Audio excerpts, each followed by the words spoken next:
أنا اسمي جمال السواح. أنا طبيب مصري أمريكي. اتخرجت من جامعة اسكندرية في مصر سنة 88. مجالي حاليا هو البحث العلمي، زي ما يمكن نبقى نشرح بعد كده. أنا بشتغل مع مركز أبحاث اللي هو تابع لشركة فايزر. وانا يعني وظيفتي او التايتل بتاعي ان انا بقود مجموعه علميه طبيه قائمه على اداره تطوير ادويه في السرطان. فبيسموني يعني الكلينيكال ليد او الميديكال دايركتور في بتاع التيم نفسه يعني. والله قصة الوجود أو البداية هنا في أمريكا وتطور الحياة، يمكن دي عشان نتكلم فيها محتاجين نرجع سنة لورا شوية عشان نجيب جزء من الهيستوري يعني.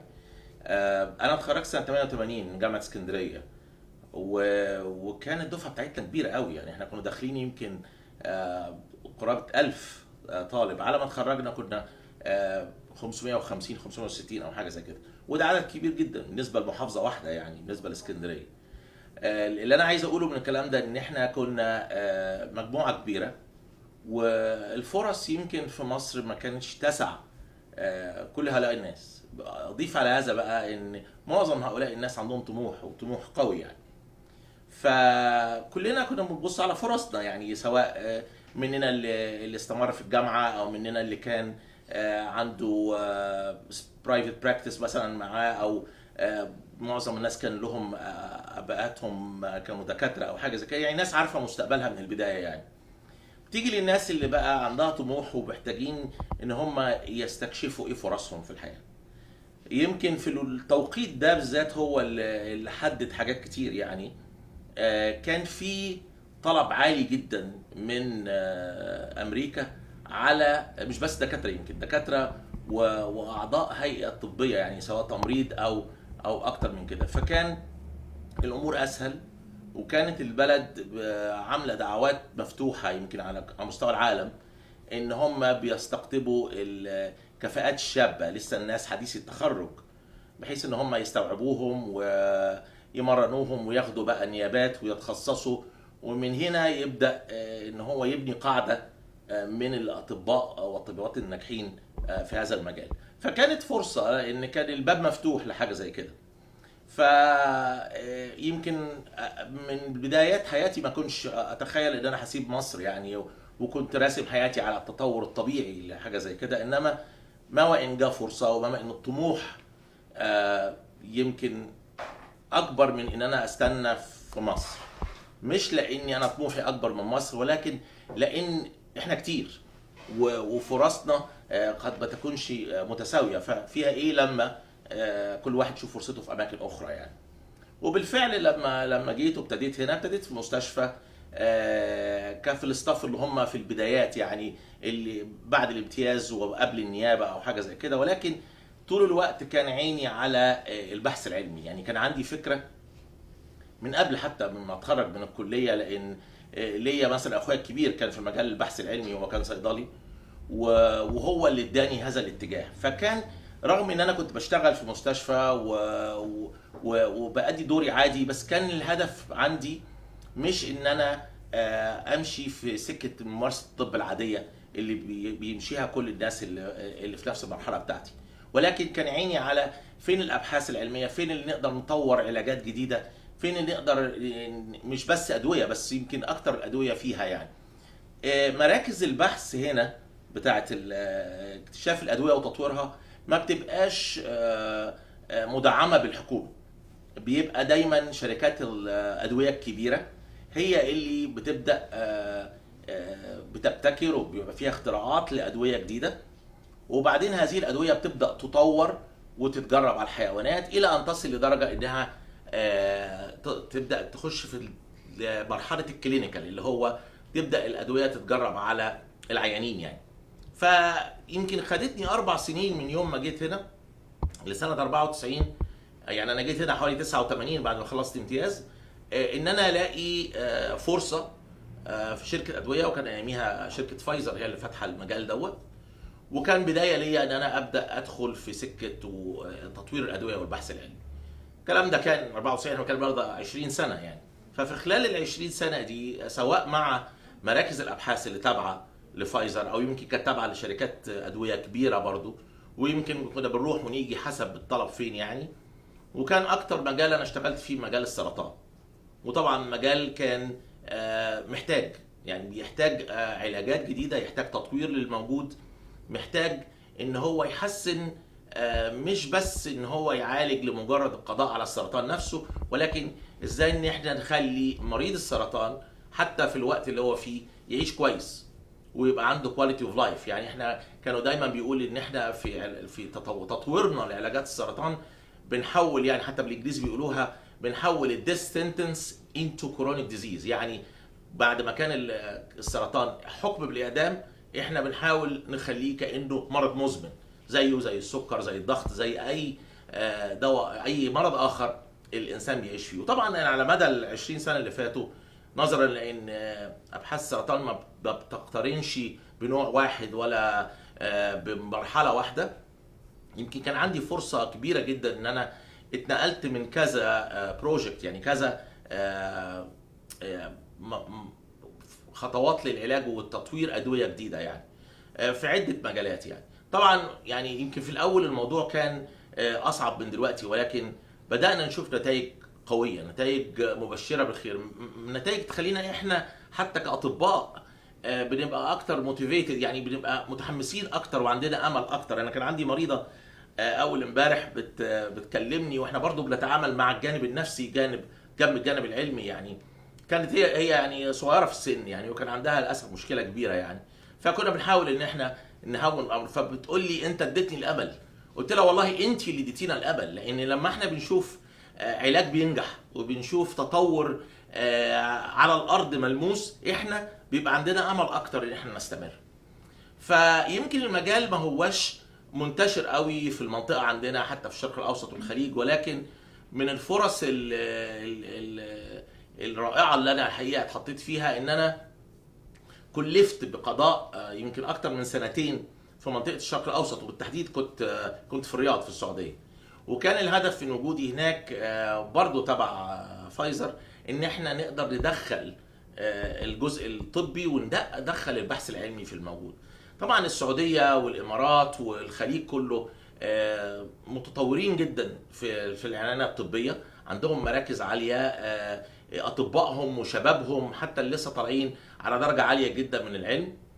مصر كجزء من الشرق الاوسط عندنا كفاءات غير عاديه، عندنا عقول يعني تحترم وترفع لها قبعه. يمكن مصر ملهاش حظ قوي في كميه الامكانيات والنظم اللي هي ممكن تخلينا احنا نبقى ماشيين تيت تو تيت، يعني هاند تو هاند مع امريكا وبلاد اخرى متقدمه. ولكن على مدى اكتر من مركز بحث انا اشتغلت فيهم، مصر كانت من احدى الدول اللي بتساهم في بعض المرضى في كلينيكال ترايلز، يعني بنعمل تجارب على العيانين. وده بيحصل اساسا في امريكا، لان الناس لما تيجي تتكلم عن تجارب على العيانين يفتكر ان احنا يقول لك انت بتستعملوا الناس كفئران تجارب. طبعا هذا غير صحيح بالمره يعني. الدواء عمره ما بيخرج يتجرب بره امريكا الا لما بيتجرب في امريكا الاول. الادويه بتخضع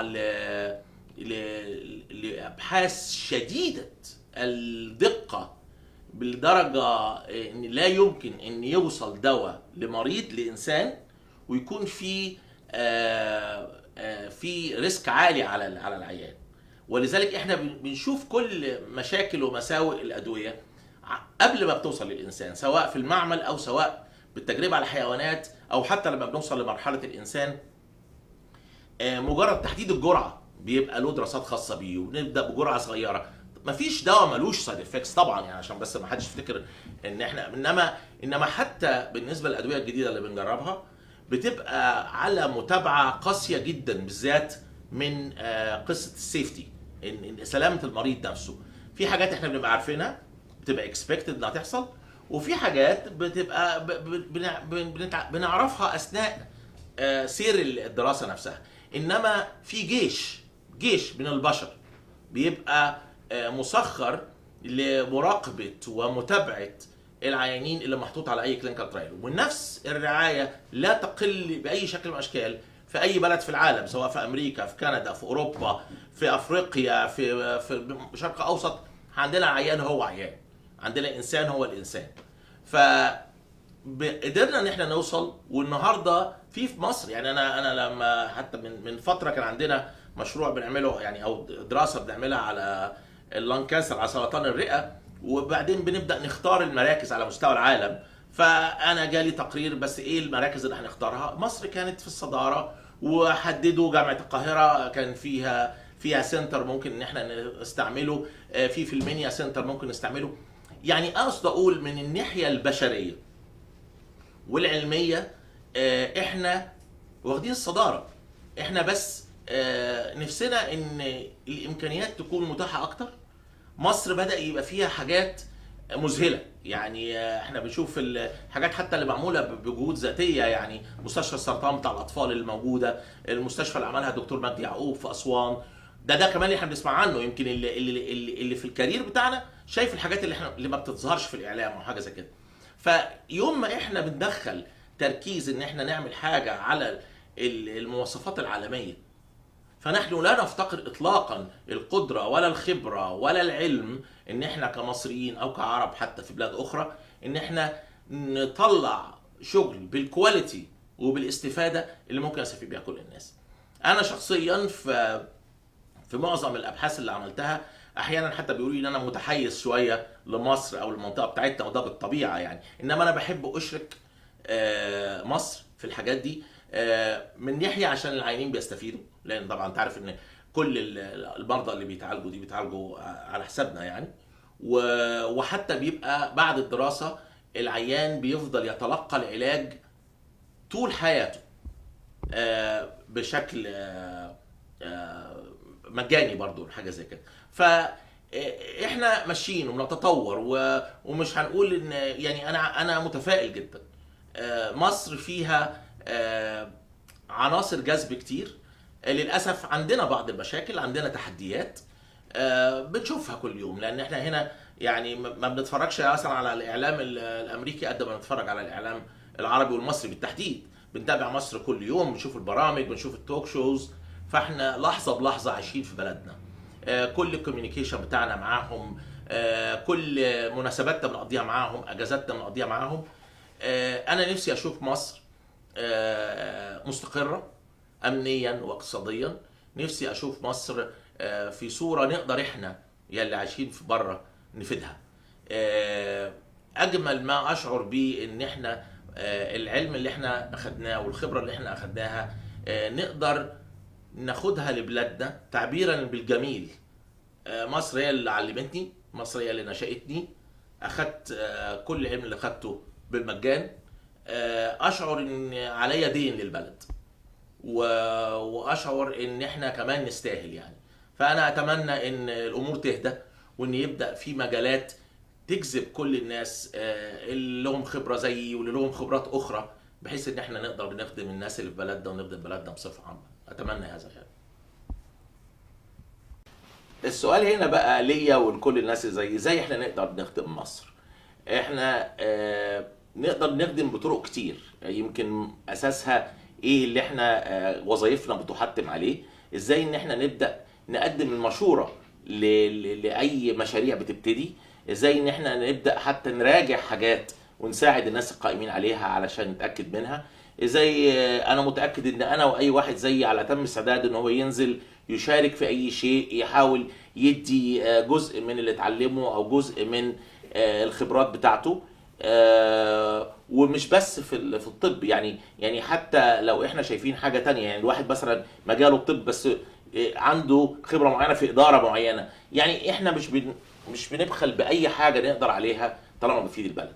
وده كلام مش بس بقوله لنفسي، انا بقوله ليا ولكل انسان في اي مجال ما يشعر ان الانبوت بتاعه او العطاء بتاعه يقدر ان هو يضيف ويفيد وينقل، بدل ما احنا نخترع العجله زي ما بيقولوا يعني. لا، نشوف الناس وصلت لايه ونبتدي من حيث انتهى الاخرين.